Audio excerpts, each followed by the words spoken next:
Well, I'm sure Martin went there. Well, Martin, you've always got a question for me. What is it this time?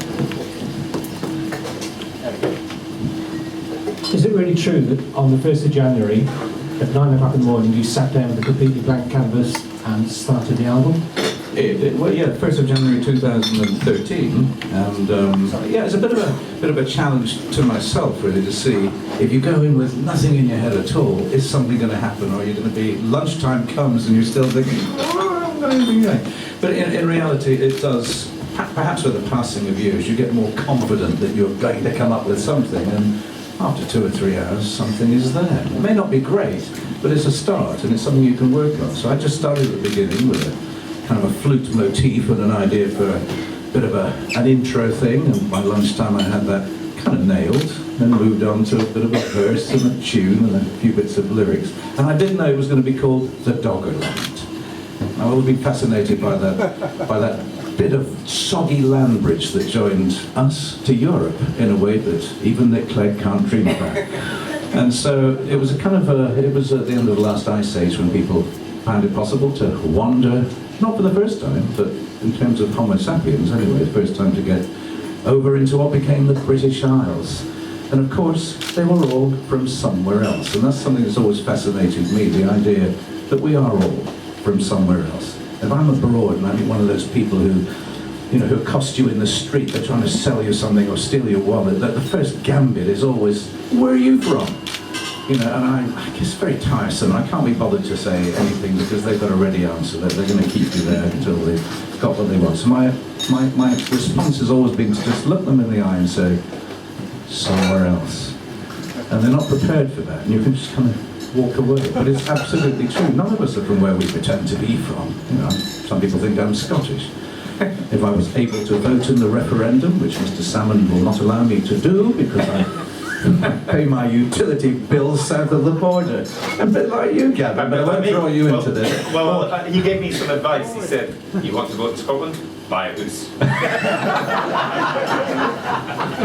There you go. Anyway. So, yes, that was the Doggerland. Had that kind of nailed just after lunch as an idea, and then went on to do the you know, bits and bobs of a verse and chorus. And at the end of it, or maybe it was the next morning, and I sat down and thought, where am I going with Doggerland? It's about people going somewhere, doing something, seeking something better, going in search of the woolly mammoth. You know, we're all opportunists. We all have that hunter-gatherer instinct still, so I thought it was a good thing to base an album on. But did you think, to go back to what Stuart and I were talking about at the end there, that there comes a point, and that's why the Browning of Green really struck home to me, is there a point where, not just in Britain, there may be too many of us, there's nowhere else to go, that it's very difficult for the wandering person, the wandering man, to wander anywhere, either creatively or physically? Well, we learned in the last 2 or 3 days, the climate panel conference produced, probably for the first time, a stern warning that migration as a result of climate change, which is pretty much inevitable, even if you pretend it's not happening, was going to drive further waves of migration elsewhere in the world, perhaps, but that will impact on all of us, the world economy. You know, there are going to be rather a lot of people, about 9 billion, they say, some 40 years from now. And we in Britain are the most crowded island and the most crowded country in Europe. We also have the second highest fertility rate, which is kind of interesting. Even in Italy, in Spain, in Catholic countries, it's only 1.52, 1.53. You know that. Sadly, I do know that. That's quite how boring I am. But yeah, we live in this wonderful place where in the last, particularly the last 50 or 60 years, we've played host to a lot of people from a lot of places, and we should be really proud of that. It has, genuinely, it has enriched our culture, enriched our island. People come here, usually to work, do a good job, sometimes jobs that other people don't want to do. We should be really proud of that. But with 70 million just around the corner, we do have to say, what is the sustainable long-term population of this country? How far can we push it before the responsibility we have to everybody in terms of social services and education and hospitals are really important stuff. We're struggling to do that. I won't be the one who has to hang up the no vacancies sign, tell people you can't come in, but my great-grandchildren probably will have that invidious task of the moral and ethical dilemma of saying, not what Nigel Farage is on about. Forget him. He's a waste of bloody time. I mean, that's throwing away a vote. Sorry, but it is. It's either Mr. Ed or it's our Dave. There are no alternatives. So, anyway, leaving that one aside, it's certainly not Mr. Salmond either. But, you know, it's not about pessimism. You know, you mentioned that. I think the album finishes off actually with a note of optimism. And it may be that we end up coming out of the tunnel into the sunlight the hard way. Recently a book's just been published, we're told about, by that archdemon of the Gaia theory, who seems to be lightening up a little bit in older age. But nonetheless, it's heavyweight, serious stuff. And I try and keep a smile on my face. Because all of this, if you're going to present people with big subjects and scary topics, and you do it with your bad face on, like some grumpy old university lecturer, you're not going to get very far. You've got to do it with a smile on your face. You've got to be invitational. If you bring people into it, it's something they think about, talk about, come to their own conclusions. And I'm not the man with the conclusions here. I'm just throwing questions at people and hoping you'll talk about it amongst yourselves and with your children, who are the ones who are going to have to help decide what happens next. So I'm an optimist. Any more questions from the... Yeah. You might not make it all the way without a few. Yeah, you've got a bit left. We're in a small room, you can shout. I'll shout. Give me one of these, I normally do shout too loud. Do you think as you've got older, your lyrics have become more politically or socially aware?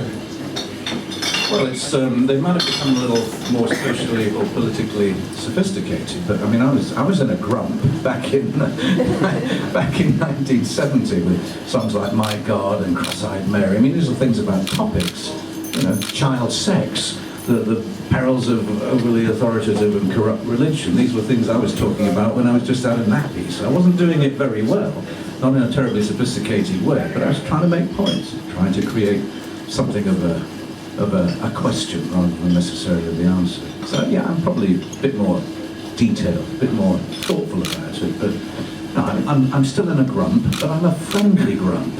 I grump with a smile on my face. The grumpalo. George Pitcher, that would be a perfect cue for a question from the Reverend George Pitcher, who is my friendly priest, who tries to tolerate my occasional criticism of some aspects of organised religion, whilst at the same time curiously being astonishingly supportive of the Church of England. Isn't the world just full of such contradictions? Good evening, Ian. Hi, George. When might I hear your confession? Over a goat curry later. Look forward to it. No, could I ask you whether your attitude to organised religion has softened in any respect over the years? Well, it's sort of melted in the sense that as we say, we've become more sophisticated about things, not so one-sided. So, yes, indeed, I can see the good things about pretty much all the major world religions. They all have some pretty positive aspects about them. And, you know, the tea and scones Anglican religion is an easy access. It's one that if you feel drawn to Christianity, it's a good starting point. And it's a welcoming religion. It's like me, it has a smile on its face. So you're welcome in the Anglican Church, and I have to say that over the years, since I've been involved in doing things for the Church, it's not as a true Christian that I do it, but in the sense of being so supportive of the idea that religion is there if you want it. And if in some little way I can help bring a few people onto the pews and savour a little bit of not the religious, the spiritual, then it's a good place to have brought people into that world. That's all that it is. But I don't think I'm softening deep down inside, because I like a bit of anger. I like a bit of drama. So who knows? There might yet be another full-blown attack on stuff in the future. But I'm going to choose my targets carefully, because if I chose them unwisely, I would be minus ahead. Or worse. At least the worst thing the tea and crumpets religion is going to do is just give me a hard time. Your check's in the post. My check's in the post. Good. Yeah, but thank you, George. And George is a man who comes to religion not from the world of traditional spiritual affairs, but from the world of too much red wine at lunchtime, because he was a Fleet Street hack, well known for his scurrilous observations on all things both good and bad, but became an ordained priest. And it's kind of a lesson to me that, you know, you can, perhaps in later life, you can start to enjoy and savour and be productive in that kind of world of drawing people into that sublime spirituality. He's also living proof that there is redemption. I'd say, George, there's enough there for a slander suit if you want. Is there a lawyer in that? Any more questions? Yeah, another question before I start to say my long list of thank yous to people. I would be curious to know what you think of music today and modern music, and who you listen to and who you think you've passed the torch on to. Well, that's a weird one, because I don't really listen to very much unless it's someone sending me their new half-finished record, asking me to play on it. Then not only do I listen to it, but I really got to study it and try and understand what they're doing, where their approach is from in terms of lyrics and musical structure. And I had to do that, was it yesterday or maybe the day before, with a young American band called, James helped me out here, there's something, Jeff Brotherhood, was it they're called? Jeff the Brotherhood. And just out of the blue, they got in touch and said, would you play some flute on this track on our new album? And they're sort of moderately successful, alternative rock, kind of slightly metally kind of rock, garage rock kind of thing. And it's good, it's kind of interesting, exciting. I listened to it a couple of times and thought, yeah, I'll give that a go. So I did, and I sent them off the finished flute master, and they were very pleased with it. But for me, the important thing is not just playing the flute on, it's actually learning something about somebody else's music. You know, a couple of kids are probably in their early 20s, I would guess. So that comes up once in a while, and it's challenging if you're an old culture like me to try and get inside the skin of someone who's younger than my two children are. And I sort of enjoy that because it makes me listen. But in terms of listening to what's going on in the world, listening to the radio, plugging in my iPod on a long transatlantic flight, I just don't do it. I read a book, usually one of Gavin's. You're the one. Somebody else was going to say. He didn't buy it though. Ethan, can I ask you about this? Because you often say this, that you don't listen to much other music. Is that lack of curiosity? Is it because you want to be original and you don't want to be influenced by other kinds of music? What's the reason for a musician not to be curious and listen to lots of other music? Well, it certainly was back in the 70s. It was to try not to be overly influenced by what was going on. And it's all too easy, I think, to get sucked into the genre or the genres of pop and rock music. So I kind of made a deliberate attempt not to get sucked into that. But in later years, it's more self-preservation of the old ear holes, because I'm probably doing typically 4 or 5 hours a day. I'm listening to music. I've been, for most of today, sitting, doing video editing and stuff, and hearing the constant stuff that you've been hearing from the new album. This time having to try and visualize and play my little part in putting together all the video stuff that goes with it. But it's very demanding. At the end of it, you just want to. The last thing I'm going to do in the car on the way home is it's just not going to happen. I get home at night, especially after a concert. I don't want to hear any more music again for another probably 18 hours or so, because it's sound check and it's the show. So it just gets to be too much in your head. So I keep away from it for the most part, and so should you. Don't buy this record. That's why you haven't done an album launch in 40 years, because you're shit at selling the album, basically. Yeah, well, there we go. So, anybody else got a wonderfully intelligent question to... Oh, David Rees, yes. When can we look forward to reading your autobiography? Well, you probably can't, because I'm not... believe it or not, I would really be genuinely uncomfortable talking about me and my history and what I've done and what I haven't done. It would also be deadly dull, because I just don't have the kind of lifestyle, sex, drugs and rock and roll stories to tell. I could make some up, But you probably wouldn't believe it, because you know me well enough to know that my life is in fact incredibly dull. In fact, if I'd been a British Airways 747 pilot instead of a flute-playing rock star, I would have had to have retired today, and we'd be doing this on the golf course. So, no, I've got a very boring background. And the other thing is that I really, really wouldn't want to tell you about people that I know, people I've worked with, people that I've met over the years. It's a real betrayal of relationships. So just as you don't really hear me getting mentioned in other people's biographies, I'm not going to do it to somebody else either. I just think it's a trashy way to try and make a splash for yourself, talking about your background if you betray the personal relationships, of course, which you have. And I have, obviously, with 27 other members of Jethro Tull. So I'm not about to tell you what happened in the dressing room. No, you're not going to hear it, but what I might do one day when I can't get the fingers to work anymore is I might write something that's not exactly an autobiography, but maybe without the chronological order. Maybe it dips in and out of fact and a little bit of fiction. So I might try and find a way to write something that was biographical, but in more of an entertaining way. In short, I'm not going to do it. Gerald Bostock will. He is my convenient alter ego, a nom de plume. He can say things that I can't say. He can express beliefs that I can't possibly mention without getting a punch on the nose in the pub. But Gerald will take the punch on the nose for me. That's what Gerald is for. Okay. You could call it Too Old to Rock and Roll, Too Young to Die. Well, I could. There's lots of things I could probably call it, but yeah, I think that was, we put that one in perspective. That particular song came from the notion of a scary aeroplane flight in America, and I'm a bad flyer anyway. I was tripping this thing, I'm too old to rock and roll, I thought, pitying myself, and I'm too young to die as we were plummeting up and down in a horrible flight. And then I just thought, write that down, good song title, as you do. On a sick bag. Yeah, that's good. I like that. Yeah. So that's what that came from. But you know, it's a gift to the journalist. If you come up with some titles like Too Old to Rock and Roll, Too Young to Die, or Living in the Past, you know, these are things that they can have a little fun with, toss it around, take the piss out of you, and that's what I'm here for, frankly, is to have the piss taken. Here, right. Talking of which, one more question.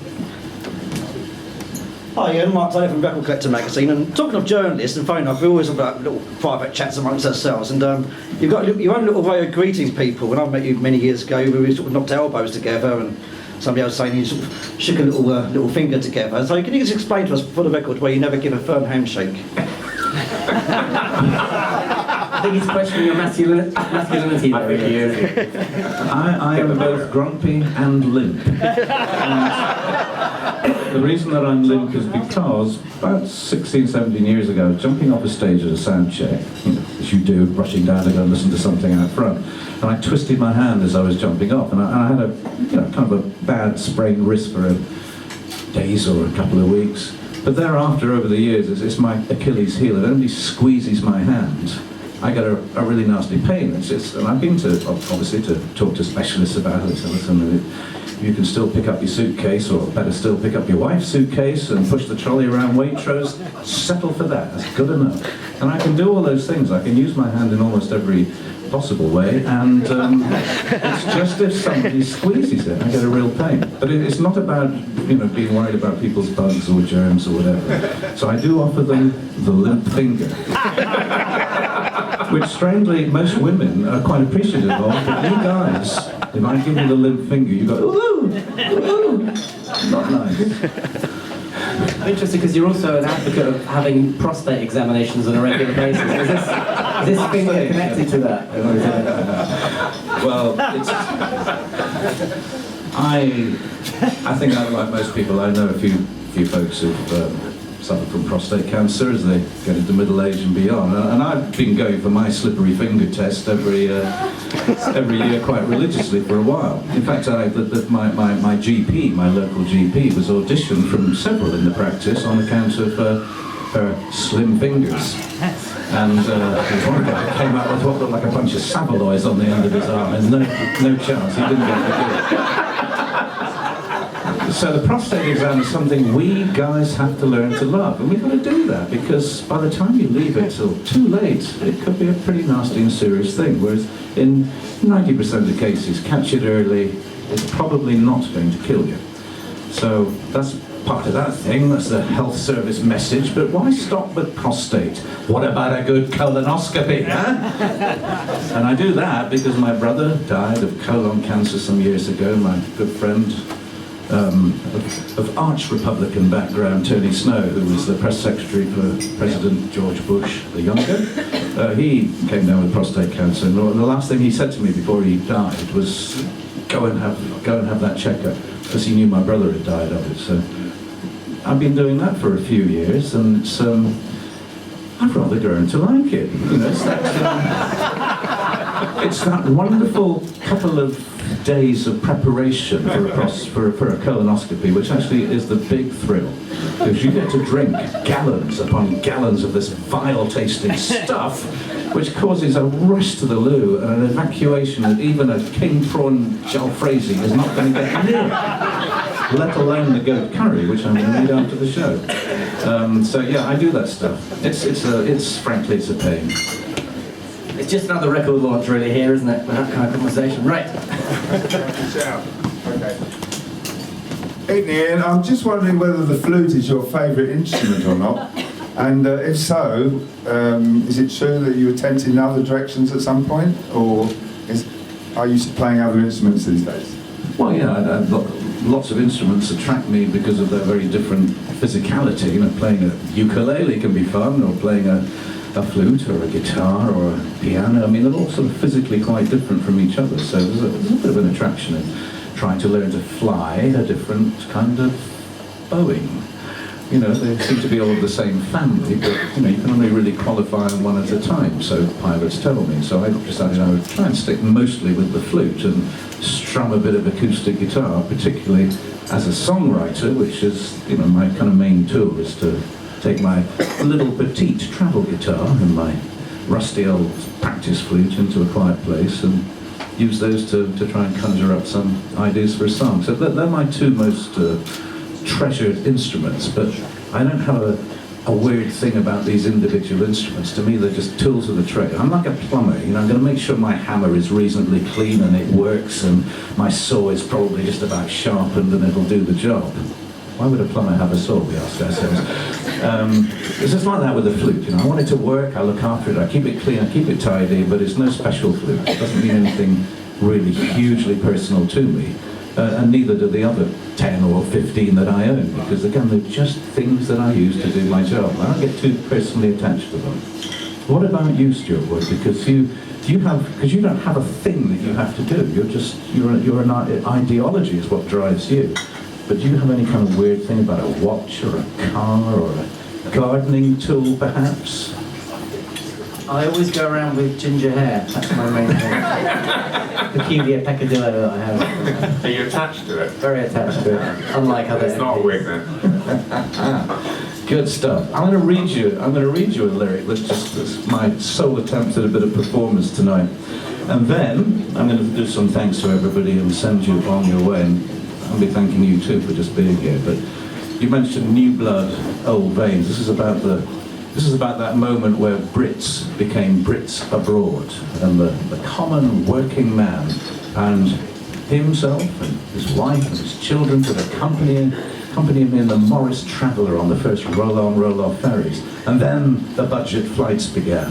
And so this is about the reverse of the Doggerland. This is all those 8,000 years later, back across the English Channel, we Brits went to buy little timeshares and villas in Spain.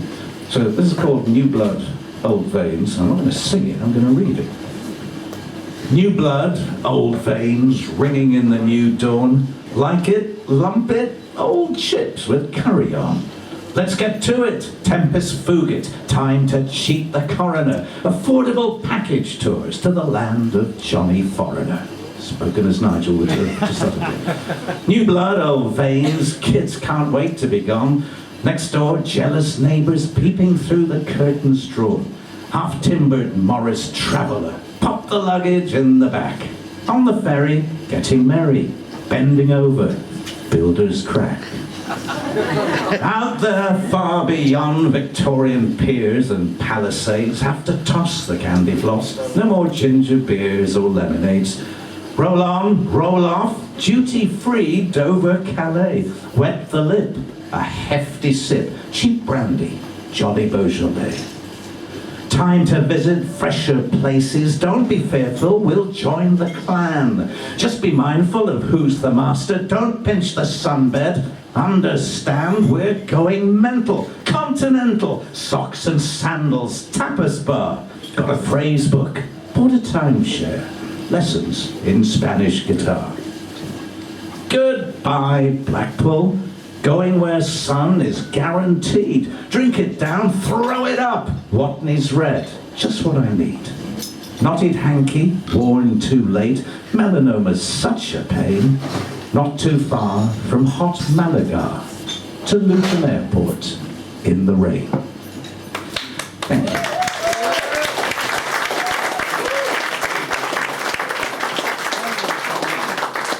Thanks very much for coming. I'm going to say a few thanks to all the people who worked on this album, because obviously it took a lot of my time, but I couldn't have done it without the able help then and now from all the people involved. So here are a few of them. All the folks at Snapper, Kscope Records have been so helpful and supportive, to Fred, Tony, Richard, Johnny, Sarah, Scott, Ian Crockett. Right, it almost sounds like one of my lyrics, doesn't it? And for all of her efforts in promo, we've got Sharon Chevin, who does the press and promo stuff for me on tours and all the rest of it. From Burning Shed, who do the merch, Tim and Pete. And Rob and Miles Scarron, who run our website and are doing things with a video for our concert tours. The album artwork was kind of demanding, a lot of work went into that, and Carl Glover, photographer and keeper of the files. This guy has this most amazing collection of historical photographs which he buys whenever he sees something, and he therefore is able to use these in his work, and so we were able to avail ourselves of some of Carl's collection of really quite old photographic images. Thanks, Carl, a lot of hard work there. Martin Webb and David Rees, who do the thing for us, well, not for us, for them really, called A New Day magazine, and they are, I suppose, the arch fanzine people. I suppose I've never met anybody like them. Their dedication is astonishing and frankly quite worrying. But thanks to them. Very, very many thanks to the musicians in the band. All of these guys have played as members of Jethro Tull over the last 12 years, so whether it's an Ian Anderson gig or a Jethro Tull gig, is pretty much the same faces these days. John O'Hara on keyboards, an accordion, which I made him learn to play. Florian Opali from Rosenheim in Bavaria is our guitar hero, who actually plays on this album. Most of his solos were done live in the studio, not as overdubs. He just likes to throw a few shapes and make it all come alive. Doing it for real, which is the old-fashioned way to make records, so I'm told. David Goodyear on bass from a jazz background in Bristol. Scott Hammond, who plays the drums, also a bit of a jazzer. And Ryan O'Donnell, a theatrical broom sweeper, mop sweeper, and on the next tour he will actually be picking up some human feces from the stage. Brings us back to the colonoscopy thing again, doesn't it? No. But Ryan is a sort of another kind of an alter ego. People say he's a bit like me when I was young. He sounds like me, he kind of looks like me, he's trim of thigh, firm of buttock, and all the things that I can once remember being. So Ryan gets to sing a bit on the album, and we'll be doing some more bits and bobs on the stage too. Especially I have to thank Jethro Jaksic, who has stepped into the breach at the last moment when Stephen Wilson was unable to manage to get the time to do the mixing of the new record, because I've got very old ears and I don't trust myself to do that final and terribly important part of putting it all into shape. I also, being a Scotsman with a rather tight sporran, do not possess a 5.1 surround system. Consequently, I need to work with somebody who does, and Jacko, who just managed to squeeze in this work at rather short notice from doing the Emerson, Lake and Palmer remixes, the King Crimson mixes, and is now about to embark on a tour with King Crimson. Robert Fripp playing the old stuff from the very beginning of King Crimson's career. Jacko is a guitar player, singer, and is going to be the kind of the number 2 man in the revived King Crimson. Get a chance to go and see them. They're one of the groups that turned me on to progressive rock back in 1968, and I can remember the first time I saw them at the Marquee. So, that's them, Jacko Jackson, my hands and ears. Thank you very much for your hard work, and I'm sorry to have put you through so many endless remixes by telephone and email for the most part. I visited him in his studio and I could see that breathing down the back of Jacko's neck when he was trying to do an honest man's work was not the way to get the album done. So we did it kind of in a detached way, which was sort of enjoyable. We had probably 10, 15 email exchanges with revisions to the mix along the way, and it was kind of a good way to work, because at least I could get on with the artwork and all the other stuff while he was busy slaving away. Thank you, Jacko. Our usual merch guys, Adrian Hopkins and Tom Lynch, will be on the tour again, selling you t-shirts you didn't know you really wanted, and you can wear them at the summer barbecue and astonish and horrify the next door neighbours. If you really want to do it, I'm sure they could probably fit you up with an Iron Maiden t-shirt to go with it. Our presenters tonight, Gavin Esler and Stuart Wood, are kind of old friends of mine, and thank you very much for coming to do this. And Gert Curry, is it afterwards? I did promise you that, didn't I? Thanks so much for doing it. And finally, I mentioned George Pitcher, our resident priest who baptised my grandchildren. Isn't that nice? And he did a very good and job of it. He did manage to drink most of the red wine at the end of the ceremony because nobody else would touch a drop. But George, thank you for doing that, and maybe we'll even have a wedding for you before you retire. Who knows? I'd like to thank my son-in-law, who's skulking at the back in his John Deere hat, Andrew Lincoln, and my daughter, my wife Shona. My daughter's called Gail, by the way, and but most of all, the person who's made this album and all of the final processes and pre-production and the tours go the way that we hope they're going to go. I really want to thank my son James, who's done just a sterling job.